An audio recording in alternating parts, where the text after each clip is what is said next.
An is mar chríoch tá cúpla mála le colar láthir a gom. Is dólamsa gur cód díruar na gaeltachtaí. Nar an digan na lán dína sa rialtas a háchtaí agus atá na gaeltachtaí. Tá son ó héamh na gaelge agus na tradiisiún có láidir agus bhí sé ar fud na héireann cúichead bliain ó hin. Ba chóir dul a gabhracha, scéimena tá curtha le chéile rinnam bliantach nach chur go bhaim riamh iad son a chur a bhaim, agus dis a chuairt an gaelge lehanú macós na gaeltachtaí agus tá súla gom go dáir leid sé.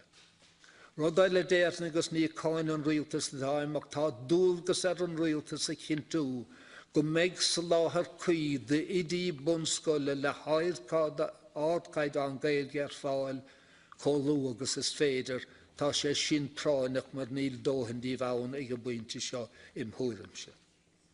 Rud eile déiring tá an óige go má agus tá nósa chun is bheith gafa leis na meán cumarsáide. As is dólamsa gur cód béim níos mó chud leis sin na scoileanna agsúla go bhfuil gaelge go teangaháil leis na scoileanna eile agus tá sé go thúnta go neann siad an rud sin go léir tre gaelge. An chéad cheann eile tá an chun crócaí go lúinis.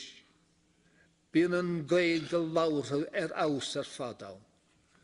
Tuairt animach na bhór na caint faoi na himróí na hathaire agus gachrod tá sé sin go thúnta ar fad. Ach níl éon gaelge, níl idir agus focail amháin gaelge le feiscint os na hádáin ar fud na háit ar fad.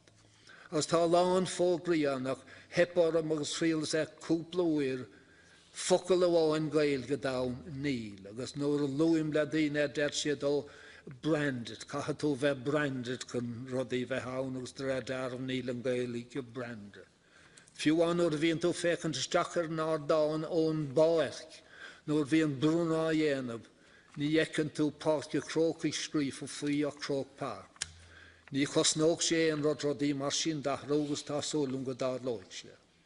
Rud eile de chúla réidió na gaeltachta néig bhfuil stráice talún ar Ileán an bhlascaid fógra ar díal.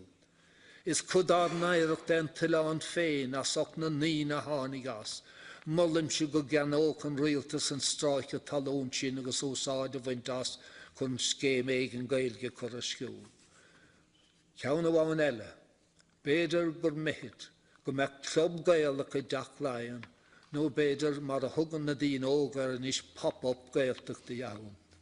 Péad is dóilm bhfuil mo ggóthain ráte gom, tá an anna bhéach ar fad don gcuire fuaras agus dúra go nóg gur páirtí ó chéad a chuir tús leis gur míle maithe go a fádraigh, gach duine goibh as an cuire agus an óir a thuair dósa bheith ón láthir inó.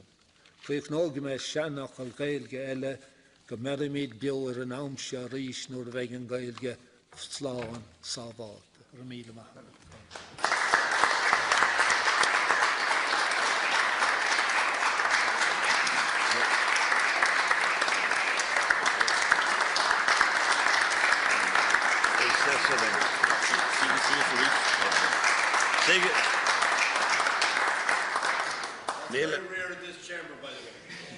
Níl an críoch go raibh míle maith agat a bheith híl.